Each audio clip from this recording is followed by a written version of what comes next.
mema obi akwa ba obi for GTV obi for GTV nkan tanye ne say bene me nua poke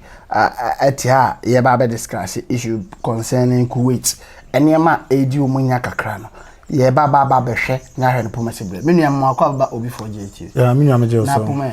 obo de ada roma eno de wana chari asemu mana de mana ehye ensu a emne ye wo Atonsu Kuwait ya me nua enya agoro adenti efiri adwuada ebe pem ne memene da ensu a emne Kuwait kuro no eye contractor ye de Kuwait adwuma ma na se wonye ema oman no na keyenyi asomdue contractor de ne sabe kan kwan aye wo no ye se ensu a se wa direct da fan kofo fie enema ekoso Kuwait no in fact ya kan empenfo no e pa che so monte because me hu say ewurawura ankofo fie mu nyina ne ade ama menua ensu atoye no pewani na fa ni behwe yes ensu na yiri ama na ewurawura ankofo dem ama wowo ewie ankofo e Kuwait ama ensu ni mini bimo ama nipa ewu e Kuwait wono mo yes enipa ewu o kra no confirm enipa be for na ide ye confirmation say o mawu o Kuwait enso na ide amne wo mo ayi nansa ne ya de ya na kukoda de ye to ye enipa 4 na ewu edwada de ye to ye wowo eka enipa 6 anu mu nyina gwa ya lesa bia o mo je ya lesa da bi wowo na ka enipa 6 wowo enipa 6 o Kuwait na twibo mu onom no ewanum na nsu etene eda wonum a de wo se ekobo odam yes na sa nsuo no emosi a wo se panfo behwe no mu beyi mu maye yakọ municipal assembly wonum e de akoto omanim ya se de ato omanim se ya kwan no so ye den enye e de ato omanim se kwan bi wonum e don mo se kenya lol kwan si boko last of in terms of emergency say onu kwan onu ni agogode e nke short way e betima afọ ni nipa dey akopie mu agwo ya sabia ono e kwan bi eno onu me benya dey yenya ni nipa dey afa say mo ya ji say mo de to talk photos nu sa ya this is na photos ni ko nwa ko fa chapatre anase ko fa na senti hotel ni mo dey re kwan na say kwa on kwa dey grebo can't me mfa ho kan ma baby a omode kwan na to no ye oyima junction oyima side onum no omode kwan na to onum de main road na to no onum no nye the right place o se ka kwan na eda kwan ne ekoso road wa da fa na ntwibuo mu onum eda ba be fa senti hotel enim onum eda ene ka main road a fa na ho ni nkomo mo ene eda main road a ka be eda ebe bo Kuwait yes so ominia na ze say ya kan bia de a kire Ghana abanya ye ni mama party edi ko mama party ababro no so aba behwe oh oso mo ko aba no mama be dey aba behwe abe siesie wa ye ama ye ya hwe ni ma omoma ye hunim de Ghana aban ye de ye wo keka se owo ka obi no ho de ni hia me ye den no wo ntimi kanipa no meni ade okowura ma na aso ko ye dey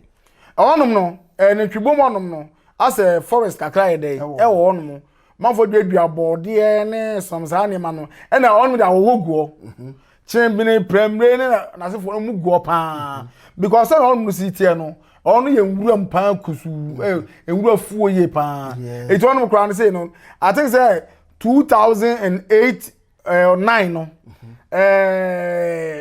premre e ko flight tension ko che kwa ko bi ma ne tin mu Emma UTV ne TV for the high tension kwa there. Very che kwa lobi. Na kwa lobi si high tension no so. Na aboa na dey fro se okoche no. Etim na okoche no no. Na no kan ye. Etim ani ti ni mu. High tension ne ti. Eti wo won mu mienu. Na ni sini ya dey sen. Eni so aboa na dey twia na no. Kwa lobi twia na no. Wo no mu. Emma TV3 ene UTV e bai. E ba be fast eni usu ne. Let Kuwait o dey mere akose dey bi si hoba. Menua. Sa Kuwait bono nipa guo papa Kuwait nipa wo no mo cause Kuwait oti aprabon yebom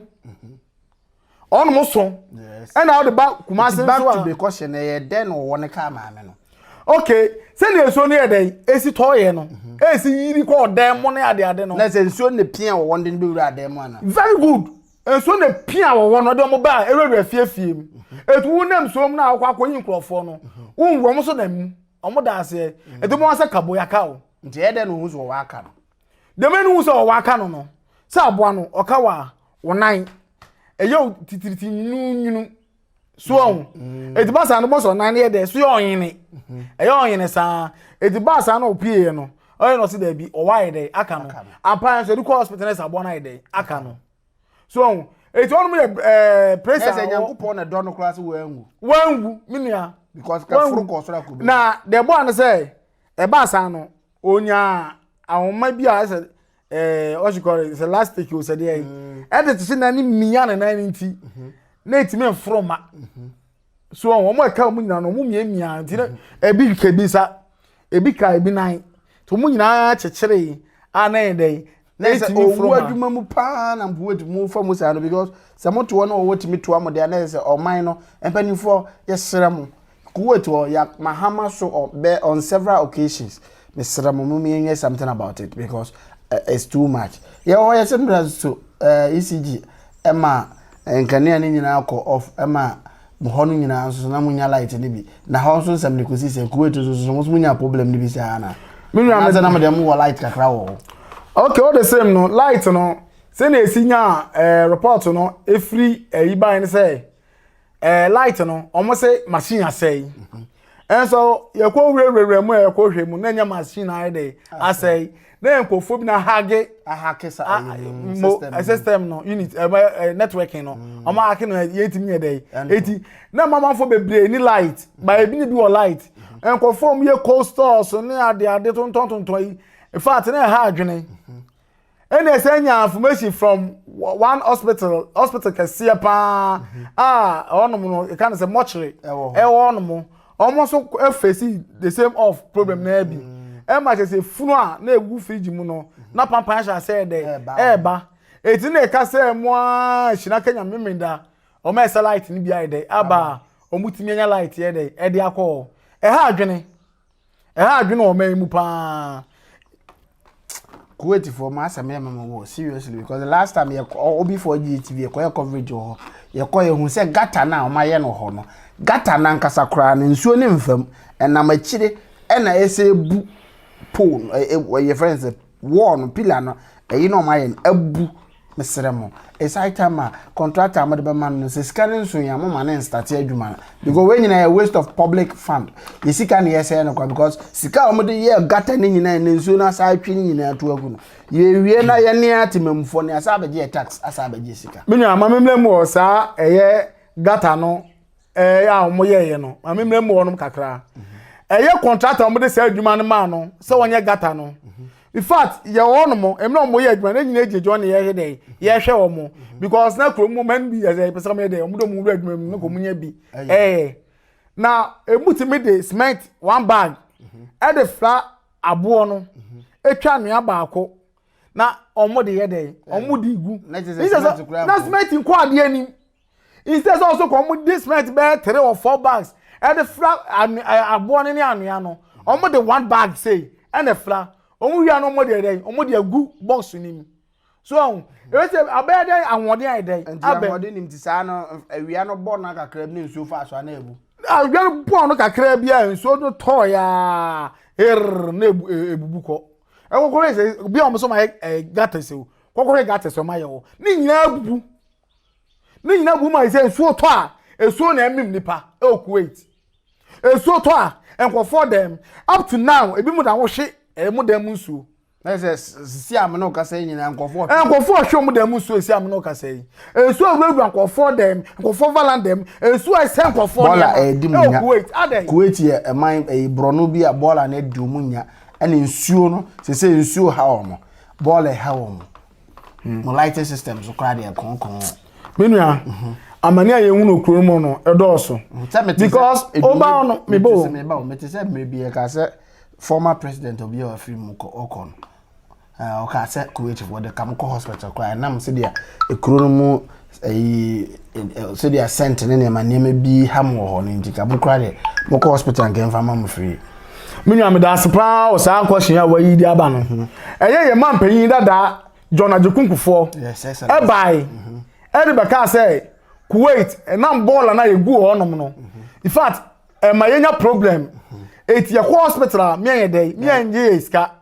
light when you num your light because of say the benya enframani ade na etimi dey dey save ye ho na say cent ne bon nti bon fine e ba na say emu adwo kakra ma ye me an dey ye twa light bay e wo Kuwait enso ene Kuwait kakra bi afon na adum your light okwo hospital ni aju sika ukwu insurance na dey kono nyina no sika o say dey ka be bo on kwa no enya agro that's asema president ka no dey o man ni so asema excellence president ajekunkufor e kan ye dey to abotre na nya ntokwa na na meko me nya o kan ye dey to wonum no o man ni so o man ni bo hye no so ama chese nipa ama ne nipa ehunu Kuwait bro no so no enya agro ese bola no omo de ba say ese bola no dey say aye no ye de ke enyi firi o ne fa nko adeja ese ona adeja bola no dey ekọ na bola no ko adeja kura chi kwa na still eja na mu hwegu Kuwait no se me konu mu bon yes Kuwait adai bo ne be na Kuwait ayemo because as any waste product be a Kuwait almost soon any development obia pick e make ni revenue ni sika de bia o ya no de ko na wakoto bola ne ne yi nyina gu Kuwait ho na omumom inheli cent kan ne ma we nyina ko mu at the benefit at the expense omuni any benefit bia from it. The last time I call Kuwait madam for ba call me ko run them me say e hobon me ma enye se dem na bon enfrema na ebe ne nyina e bon because a bola na enfrema na ko se ba unkuta fresh anu ode untimintra mini amonko se wate wonko se ntimina me kakra me kan say mesre excellency nana excellency anu borofo nya de kura his excellency nana do dankwa se won fanchem na mitie me am fanchem ai nana do dankwa se sre no otwa nani ehwe Kuwait yes na Kuwait no ye kagana ho yeso ye to aba ema no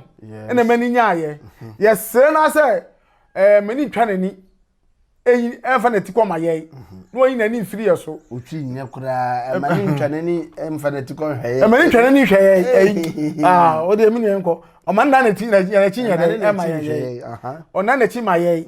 na ye say ye hunu ama na okro nim ye bre okro nim enso to ye hunu ama ne bola senti praye eso ye dum ye kanea ye nya light na etimi ede ye niema ye sere no ye sere na do say ye sere na ni diem kuturegu fom pa na chew omra me hwe Kuwait no meboa ye no menye free sa o ha onim yes okay ene no yate okay osere na do yate